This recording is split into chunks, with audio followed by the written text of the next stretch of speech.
Welcome back. Part two of this week's show. We've made a half-time substitution, as we tend to do quite regularly. We've had bodies all over the place this week, and we thank Mike Tuck, the captain of Sheffield Sharks, for appearing in the first half. He's now been substituted by Dom Howson, the Sheffield Wednesday writer of the Sheffield Star. We still have Kevin Gage, ex-Blades writer, talking about the sacking of Nigel Adkins and the appointment of Chris Wilder. I tell you what, that's a rarity. And Richard O'Donnell, ex-out, going to talk about the players. That's a rarity, isn't it, Kevin? In my experience, what about yours? A manager gets sacked and he's replaced on the same day. Quick thinking, they lined him up. They clearly they'd made their mind up, and. But there's usually a gap, a discreet gap, or they may have worked it out. But I think it'll be for the best for United in the long run. I mean, again, because it just gives him even more time to put his ideas and plans across, I think, for next season. It was important to act. Yeah. People have been ribbing me today because you'll know the occupational hazard of writing to a deadline. So I write a weekly column for the Sheffield Telegraph. Deadline is Thursday afternoon before 4 o'clock, OK? So I get my column in before 4 o'clock, and just after waking up this morning we get news of that it's already out of date. However, I am claiming this as an absolute positive. Here we are, folks, there's my column. Time to either back or sack Adkins, and what that actually shows is how much notice they make of it. Because they got up this morning, the board of Sheffield United, they will have read that and thought, you know, he's right, we've got to make our minds up, and they've acted. I have knocked them recently, but I can't knock them for that. They have acted quickly. Clearly it was all down to you, Owen, yeah. It would seem so, wouldn't it? That's me, hopelessly pedalling along, trying to make on behalf of 20,000 Sheffield United fans, thank you very much for being the deciding factor. I wish I could claim it, I can't. You've been to the Owls press conference today. I have, You've seen Mr. Carvalho and also a player. Yeah, Daniel Padil and Ross Wallace as well. So yeah, we've very happy. I mean, they're so optimistic and they've got so much to look forward to tomorrow. And I think there's just a real air of positivity that, you know, this could, you know, again, been in playoffs once before with Sheffield Wednesday, they won it, and you know, they're making a big thing about, you know, they finished sixth, you know, in the table. Brighton finished third. They're the underdogs. They've got nothing to lose, and you know, it's just a lot of psychology going on, but.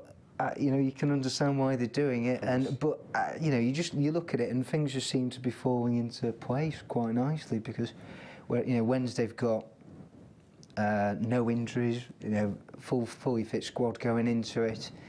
Brighton are missing a couple of, I think, key and big players for them in Lewis Dunk and Dale Stephens, who's been, you know, one of the, you know, I think Dale Stephens has been one of the best midfielders probably in the league this year.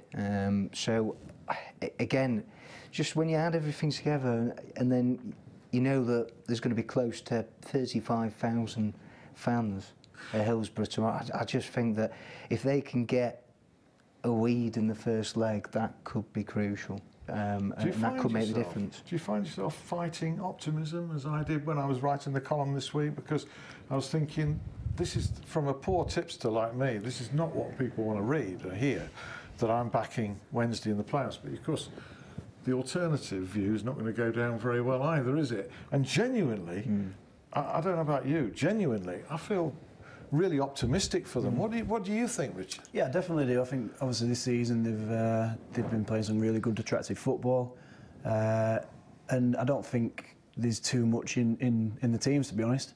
Like I said, I've played both and obviously seen both sides of Sheffield Wednesday, I suppose, in terms of not playing so well. But I think, like you say, that was just a blip, and they've been excellent this season. And like you said, Brighton missing two key players. I think they're right to be optimistic. There's a good feeling around the place. What's your gut feeling, Kevin? Can I remain silent on that one? You can take the Fifth Amendment if you wish. Yeah, of course you can. Yeah, if you wish. Yeah. On what grounds? It's. I don't think I can talk about playoffs and Sheffield Wednesday, because having had experience with Sheffield United, I think we've got the worst playoff record in the whole football league. Yeah. So you know, it is what it is. There's always a team that kind of sneak, not that Wednesday have sneaked into the playoffs. No. But it's a lottery, as everybody knows. But there's some good teams in those playoffs. I mean, the team obviously just missed out, you know, in the Brighton, probably the best side going in there. So I wouldn't say it'd be an upset, but they'll do well to get through. Carlos was canny enough to seize the underdogs tag even before Sheffield Wednesday knew it was Brighton. It was going to be Brighton or Middlesbrough, and he was grabbing it. I think it was in his head 20 minutes before the end of the game against Cardiff, yeah? Yeah, he's just very happy, isn't he, to go in under the radar. And, you know, most pundits who've been discussing the Championship playoffs this week, I'm not seeing many of them going for Sheffield Wednesday. You know, they are going for Brighton and probably Hull, you know, as the ones that they would pick. And so I think that just all, you know, goes into, you know, plays into Wednesday's hands, really. And it's just going to be fascinating, really, to see how they go on tomorrow. And we've seen with Arsenal, and we've seen with when they've played at home against Cardiff, Charlton, in front of the big crowds this season, probably for the first time in a long while, that when they've played at home, you know, in front of big crowds, they're turning on very good performances. That fear factor of a few years ago, and it was there for many years, has completely gone. Remember when Gary Megson came in, he wanted to throttle it straight away. What do you mean? You're frightened of playing in front of this great stadium and everything. Now, here's a man, this is where it started for me, the revival. And you're a man that owes something to Gary Megson, Richard. Yeah, Gary Megson gave me my debut, and he was the manager that I played all my games under, and rightly so. I think he pulled out a few players in the team that he didn't think were ready to play in front of big crowds, and he was ruthless enough to do that. And I think it's well documented that he is a ruthless manager, and he was a great manager for me. Like I say, he played all the games under him, and he was always really supportive of me. Even though I was a young goalkeeper coming through, he always stuck by me, and he was spot on with me. Not shrinking from the crowd has been a factor that sort of you've lived with, because you played in teams that didn't. You know, at Wimbledon, you have to Sheffield United. You have to rise to the challenge, don't you? You have to rise to the occasion. Yeah, from my point of view, the more crowd there is, the better for me. And you probably agree. It doesn't matter whether you play in front of 5,000 or 50,000. You know, it shouldn't affect you one way or the other. You can't be a professional footballer and not want to play in front of big crowds. It goes in any sport. But some do shrivel, don't they? You won't in these arenas. You won't last long, and you'll be found out very quickly. And you can tell the players who don't want the ball, don't go looking for the ball. A little bit wary of stuff. We had a similar situation last year.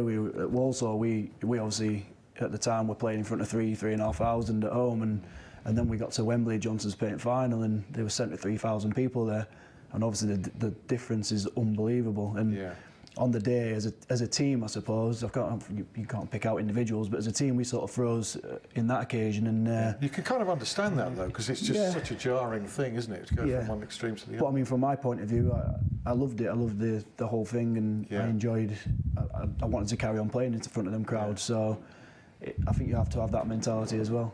Dom's raised the point that Sheffield Wednesday players have the experience and the mentality and the quality, it seems, to cope with all these big occasions. So what's your instinct over the players? What's your instinct telling you about it? I think whatever happens, we all can sit here and say, Wednesday have surpassed probably all expectations, considering the big turnover of players. I think we're looking at nearly 20 signings being made since Carlos Carvalho arrived, and so to actually quickly gel and blend and get that team together and turn them into a force, especially at home this season, I think is great credit to him.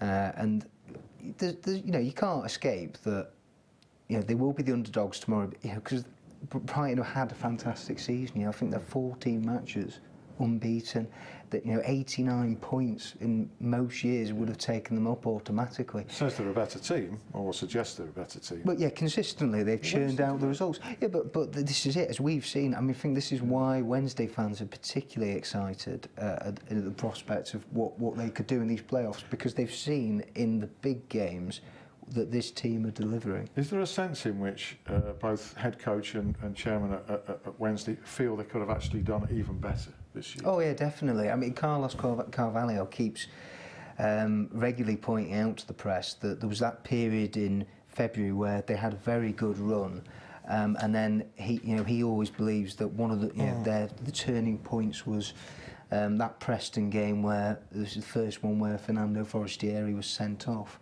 and they lost his services for that game. He then got sent off, and then the game after against Hull, and I think they had a dip of 5 matches there where that cost them. I think potentially a crack at the top 2, but I just don't think anyway I think that would have been unrealistic this season, the top 2. I personally think, because I just think it would have been too big a ask, considering how much has gone on there. I think what they've achieved in getting into the playoffs and finishing 6th, whatever happens from here on in, it's a great achievement. Were they to miss out, I think the top 2 would have to be the target, and a realistic target next season. Oh, it would do. The squad they've got. And I think the chairman will again throw serious money at it. He wants to get into the Premier League as soon as possible. Would he need much serious money in the summer if the squad missed out? Well, I think you look at the teams who are coming down. Sure. And again, I think there's huge rebuilding jobs. I think that, Kevin and Richard would agree with me that you look at Aston Villa and Sunderland. Well, Sunderland stayed up, Aston Villa, Newcastle, Norwich.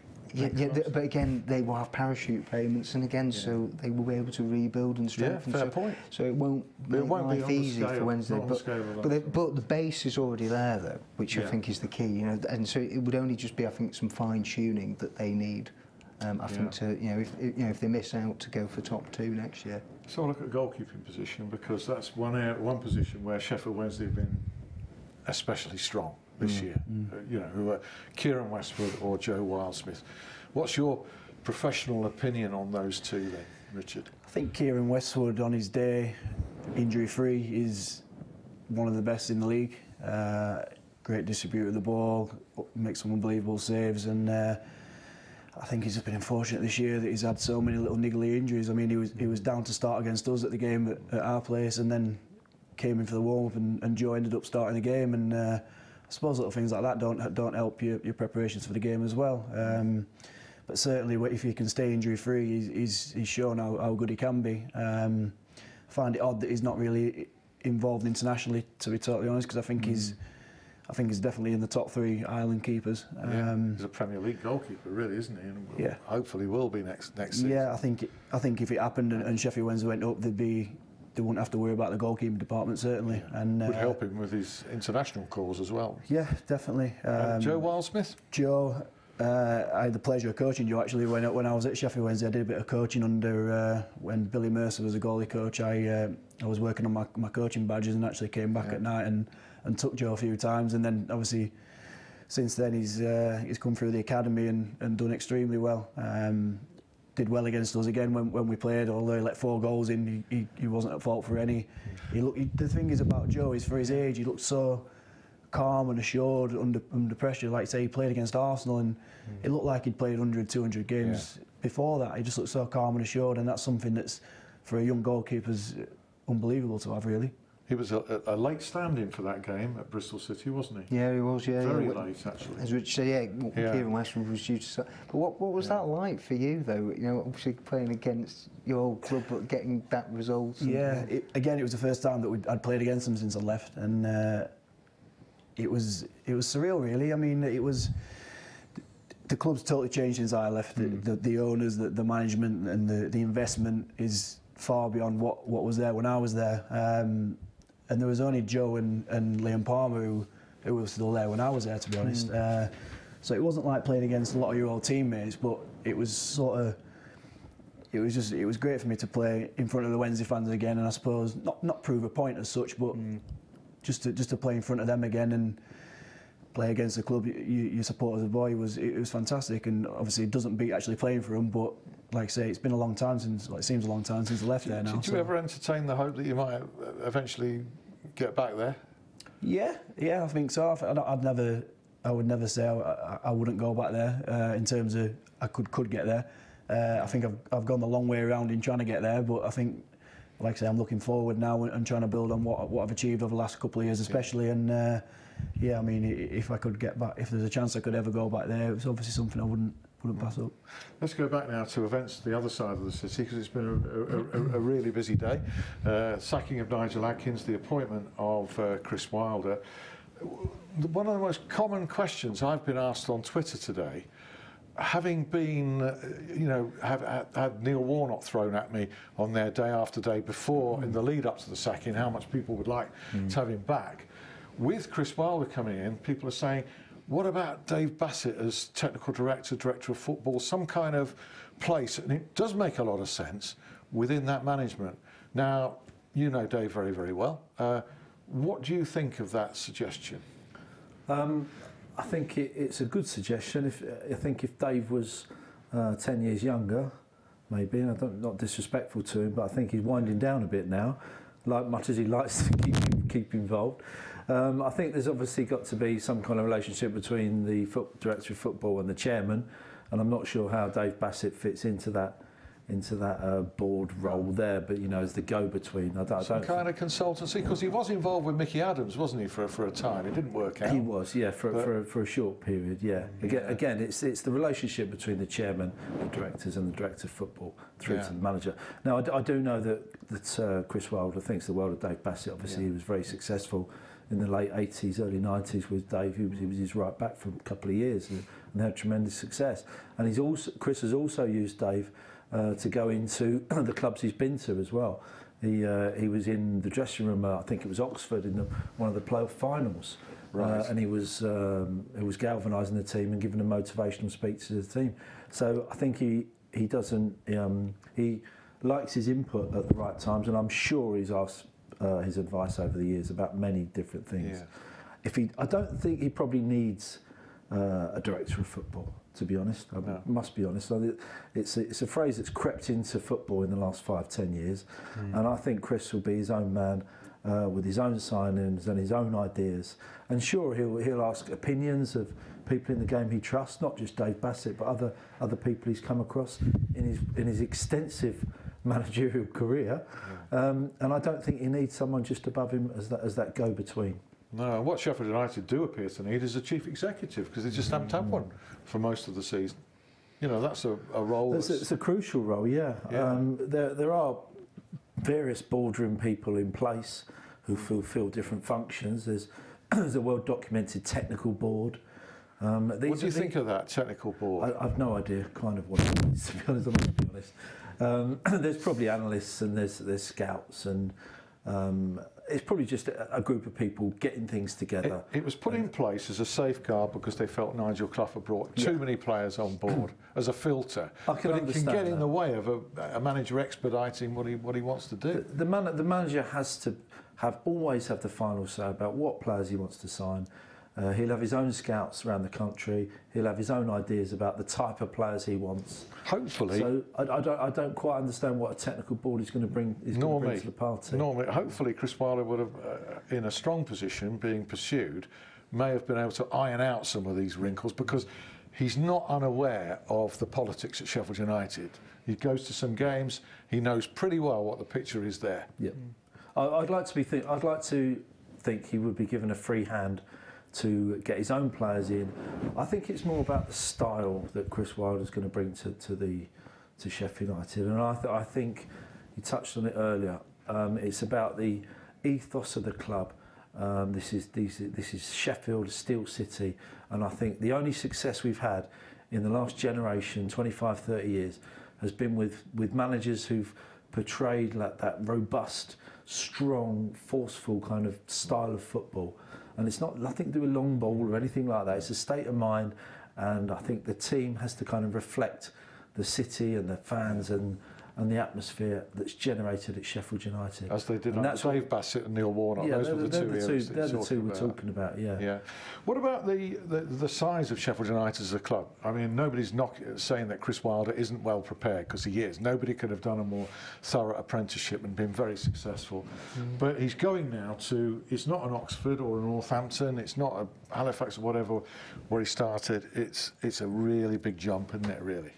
It is, but you're dealing with men, you're dealing with footballers, whether they play for Halifax or Oxford or Northampton or Sheffield United. He has had 700 games of football. He's been a manager. He's been a manager since he was about 25. He was doing Sunday football while he was still a player. So he's able to deal and get the best out of a group of professional footballers, and that's been proven for many, many years. You impressed with him? Oh, very much so. Yeah, no. We know Whenever we've been in social function circles with him, he's great company, and I think he's just a very likeable guy. And I think the fact that again he's united through and through, I think is huge. But what I'd like to see, I mean, as somebody who, I mean, I used to cover United quite a lot, but don't so much now. But I just think they need stability, and I think they do. I mean, that's the simple thing that just give him time. They've given him a 3-year contract. It doesn't mean anything. I know it doesn't mean anything, but it would be nice to actually see. Don't set unrealistic goals. Yeah. And and let him. There's a lot of he can make a lot of decisions over the coming weeks. Again, slash that squad, that bloated squad, which they've been talking about all year, and he can bring in his own people. Behind the scenes and the players. If he doesn't go up next year, are we not going to be in here having the same conversation? I generally don't think it's the be all and end all next season to get up, and that's strange saying that. You don't think it strange. Everybody wants to go up. Of course, we want to go up, but it's been so poor this season. So poor. We need to. At the end of the day, it's an entertainment business, and I heard Keith Edwards today on the radio, funny enough, and he was saying he's been bored stiff watching Sheffield United this year, and we have. The fans have been bored stiff, and we need to re-engage with the team, get the fans back on side. If we lose 3-2 but go down fighting, everybody will go home happy. We don't want to lose 3-2 every week, by the way, but that's what needs to happen. He's a goalkeeper. You don't want 3-2 matches, do you? But I mean, you guys mentioned before, you were talking about Neil Warnock and Dave Bassett. I'd just hark back to Danny Wilson of 4 years ago, because but they missed out. But it was the entertaining brand of football. That team scored 90+ goals in the year. But now look at the how the team has gone from 4 years ago to now. It's chalk and cheese. You can make a mistake like that, and it can cost you for more than one season, can't it? And that mistake has cost them big time for several years. Yeah, we've got loads to look forward to then this weekend. It doesn't stop, does it? I'm going to be at Hillsborough tomorrow. I'll see you then. Really looking forward to it, because I missed the Cardiff game. It's fantastic atmosphere that day, and I think it's going to be under the lights at Hillsborough. I think it's going to be even better tomorrow. I think so. Even better. Well, you remember the Arsenal game? I was there for the Arsenal game. So I think it'll be very similar to that. I can see it now. Thanks so much, Dom. Are you going back to the office now? Are you going to cash in your pint voucher, because you insist that I'll buy you a pint off the show? I think it'd be wrong not to do that, actually. I'm always happy to do that. It's the fee that guests get. Same invitation applies to Kevin Gage. Really good of you to come in at very, very short notice, Kevin, and to Richard O'Donnell as well. You haven't got to be back in training tomorrow or the day after, so you can have a pint as well. It's going to cost me plenty, this. Thanks to you for being out there and watching. Hope you've enjoyed the show. If you've missed it, there isn't a repeat tonight at 11 p.m, and it will also be on my YouTube channel. I'll be downloading that, or we'll be downloading it, with Phil's help, through the glass tonight. Meantime, see you next week. Bye now. Bye.